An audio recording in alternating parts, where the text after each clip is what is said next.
శ్రీమాత్రే నమ. జై గురు దత్తాత్రేయ నమ. ఈ వీడియోలో మనం డిసెంబరు 28వ తారీఖు నుంచి జనవరి 28వ తారీఖు మధ్యలో కలవబోతున్నటువంటి శుక్ర శని గ్రహాలు స్థితి వివిధ రాశుల మీద ఏ విధమైన ప్రభావం ఉండబోతుంది అన్న విషయాన్ని మనం ఈ వీడియోలో పరిశీలిద్దాం. సింహరాశి వారికి డిసెంబర్ 28వ తారీఖు నుంచి జనవరి 28 మధ్యలో జరగబోయే శుక్ర శనుల కలయిక ప్రభావం సింహరాశి వారి మీద ఏ విధంగా ఉండబోతుంది అని పరిశీలించినప్పుడు, ముఖ్యంగా శుక్రుడు ఈ రాశి వారికి, సింహరాశి వారికి దశమాధిపతిగా ఉంటాడు. అంటే జాతకుడు ఏ విధంగా తన జీవనోపాధికి ధనాన్ని సంపాదించుకుంటాడు, జాతకుడికి ఎటువంటి భార్య రావడం జరుగుతుంది, వివాహం తర్వాత అతని వైవాహిక జీవితం ఏ విధంగా ఉండబోతుంది, అలాగే జాతకుడు ఏ విధంగా తనకు వచ్చినటువంటి సౌకర్యాల్ని అనుభవిస్తాడు, అతని ఇంద్రియ నిగ్రహం ఏ విధంగా ఉంటుంది, శృంగార జీవితం ఏ విధంగా ఉంటుంది, ఎటువంటి స్త్రీలతో జాతకుడికి పరిచయం ఏర్పడుతుంది, వారితో వచ్చినటువంటి ఇబ్బందులు, లాభాలు, కష్టాలు ఇవన్నీ కూడా మరి జాతకుడి యొక్క శుక్రుని యొక్క స్థితిపై ఆధారపడి ఉంటుంది. మరి అటువంటి శుక్రుడు సప్తమ స్థానంలో అక్కడ ఉన్నటువంటి శని భగవానుడితో కలియడం జరుగుతుంది. సప్తమం అన్నది శని భగవానుడికి ఒక దిగ్బలం లాంటిదన్నమాట. అంటే ఎప్పుడూ సప్తమ స్థానంలో శనిగ్రహం వారి యొక్క జన్మజాతకంలో ఉన్నప్పుడు వివాహం అన్నది ఆలస్యం అవుతూ ఉంటుంది. అంటే 26 పూర్వకాలం అనుకుంటే ఇప్పుడు 35 లేదంటే 42 ఈ విధంగా చాలా లేట్ అనిపిస్తూ ఉంటుంది. అయితే వివాహం తర్వాత ఆ బంధాన్ని చాలా గట్టిగా నిలబెట్టే ప్రయత్నం చేస్తుంటాడు మరి శని భగవానుడు సప్తమ స్థానంలో ఉన్నప్పుడు. అందుకనే సహజ సప్తమ స్థానం అయినటువంటి తులారాశిలో శని ఉచ్చ పొందడం, అలాగే సప్తమంలో దిగ్బలుడై ఉండడం శని భగవానుడి ప్రత్యేకత. వివాహం తర్వాత వివాహ బంధం ఏ విధంగా ఉంటుంది, వివాహ ఆయుష్ అంటే వివాహం తర్వాత భార్యాభర్తలు ఎన్ని సంవత్సరాలు కలిసి ఉంటారు అన్నది కూడా శని యొక్క స్థితిని బట్టి ఆధారపడి ఉంటుందన్నమాట. అటువంటి శని భగవానుడితో శుక్రగ్రహ కలయడం ఎక్కడ సప్తమ స్థానంలో కాబట్టి జాతకుడి యొక్క ముఖ్యంగా ఏంటంటే వివాహ ప్రయత్నాలు ఫలిస్తాయి, ఉద్యోగ ప్రయత్నాలు ఫలిస్తాయి. అలాగే వ్యక్తిగతంగా జాతకుడు మగవాళ్ళు అయింటే వారి యొక్క భార్యకు కానీ కుమార్తెకు కానీ వారి కుటుంబంలో ఒక స్త్రీకి ఉద్యోగ అవకాశాలు రావడం జరుగుతూ ఉంటుందన్నమాట. మరి ఈ కారణం వల్ల జాతకుడు ఖచ్చితంగా ఆర్థిక పరంగా అనుకూలత ఏర్పడుతుంది, ఉద్యోగంలో సౌకర్యాలు పెరుగుతాయి, అధికార హోదా కలిగినటువంటి ఉద్యోగంలోకి రావడం జరుగుతుంది. అంటే సప్తమం అన్నది దశమాత్ దశమభావం అవుతూ ఉంటుంది. అలాగే సౌకర్యాల విషయం చతుర్థం చెప్తూ ఉంటుంది కాబట్టి చతుర్థ భావం నుంచి చతుర్థ భావం సప్తం అవుతుంటుంది. అందుకనే సాధారణంగా ఎవరి జీవితంలో అయినా మరి సప్తమ భావం బాగుంటే, వివాహ జీవితం బాగుంటే పెళ్లి తర్వాత వాడికి తల్లితో సౌకర్యం ఉంటుంది, అలాగే స్థిరాస్తులు సంపాదించుకుంటాడు, సుఖ సంతోషాలతో ఉంటాడు, అలాగే ఉద్యోగంలో చాలా హ్యాపీగా పనిచేసుకుంటాడు, మంచి ప్రమోషను మంచి పేరు తెచ్చుకుంటాడు.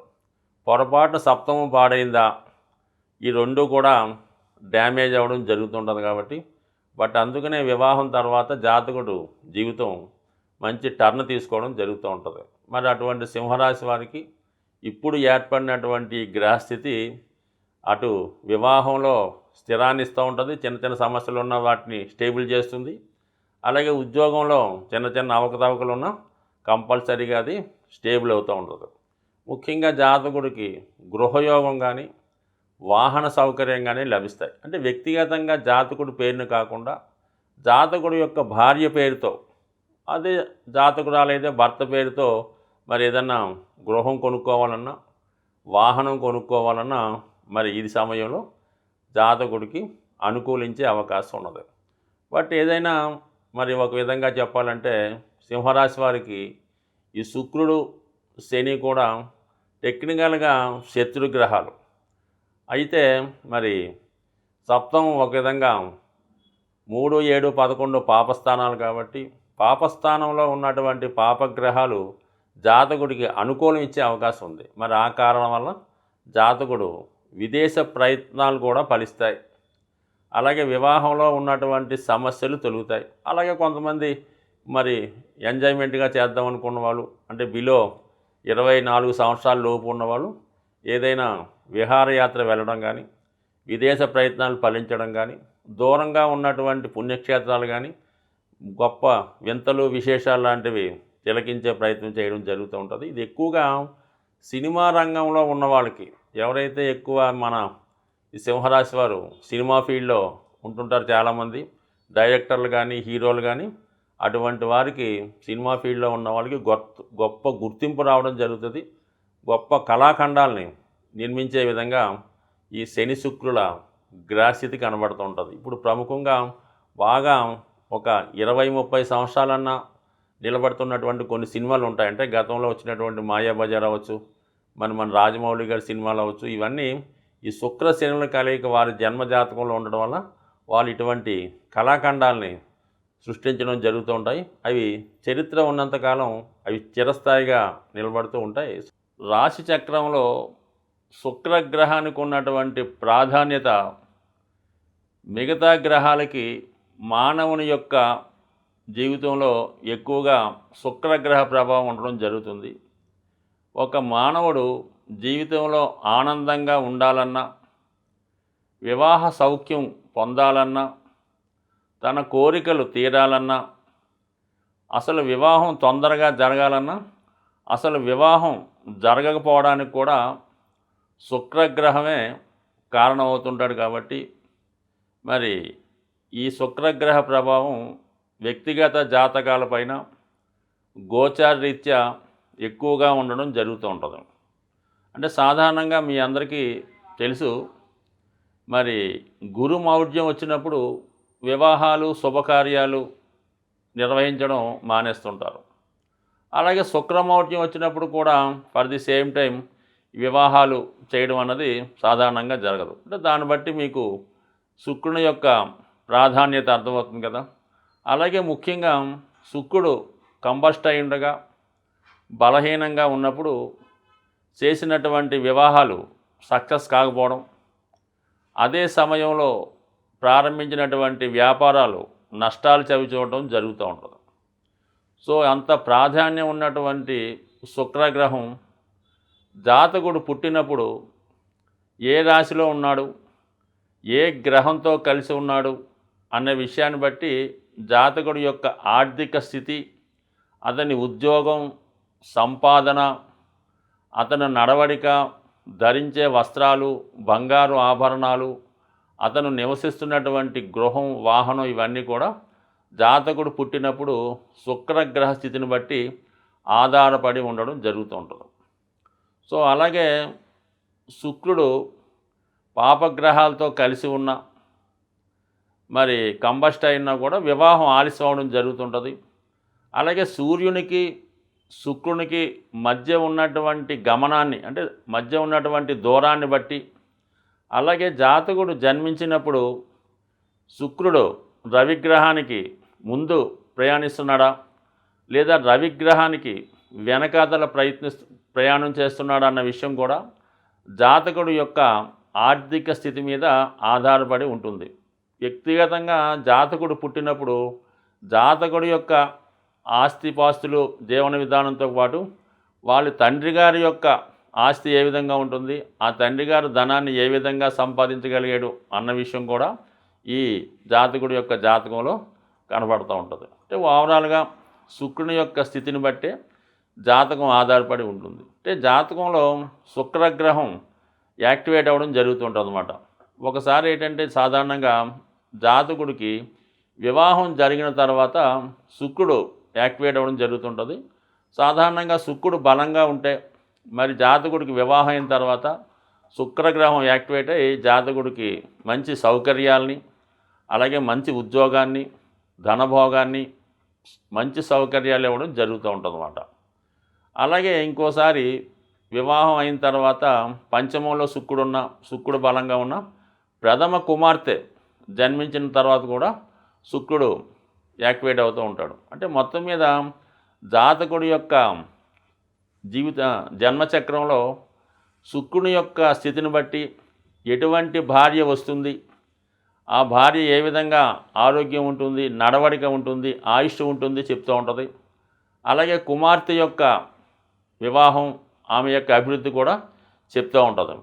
మొత్తం మీద కుటుంబంలో ఉన్నటువంటి అందరు స్త్రీల గురించి జాతకుడి యొక్క జన్మజాతకంలో ఈ శుక్రుడు వివిధ గ్రహాలతో కలిసి ఉన్నప్పుడు ఉన్నటువంటి స్థితి కూడా చెప్పడం జరుగుతూ ఉంటుంది. బట్ ఏదైనా ఒకటి జన్మజాతకంలో శుక్రుడు బలంగా ఉంటే వారి కుటుంబంలో స్త్రీలు సంతోషంగా ఉంటారు. వివాహం తర్వాత జాతకుడు భాగ్యోదయం అవుతుంది. బట్ ఏదైనా జాతకంలో శుక్రబలం అన్నది తప్పనిసరి. సాధారణంగా నవగ్రహాల యొక్క స్థితి ప్రతికూలంగా ఉన్నప్పుడు వాటిని అనుకూలంగా మార్చుకోవడానికి, అనుకూలంగా ఉన్నటువంటి గ్రహాలు వాటి యొక్క ఫలితాన్ని మనకు అందించడానికి ప్రతి గ్రహానికి కూడా మరి వారి యొక్క అధిదేవతల్ని మరి మనకి పెద్దవారు ఇవ్వడం జరుగుతుంది. కాబట్టి మరి అటువంటి అధిదేవతల్ని మనం ప్రసన్నం చేసుకోవడం వల్ల గ్రహాలు మనకి అనుకూలించి వాటి యొక్క శాశ్వత ఫలితాలు మనకి ఇవ్వడం జరుగుతూ ఉంటుంది. ఏదైనా గ్రహాల్లో శని భగవానుడు చాలా ఆలస్యంగా ఇచ్చే ఫలితాన్ని ఇచ్చే గ్రహం అయినప్పటికీ కూడా స్థిరమైన ఫలితాన్ని ఇవ్వడం జరుగుతూ ఉంటుంది.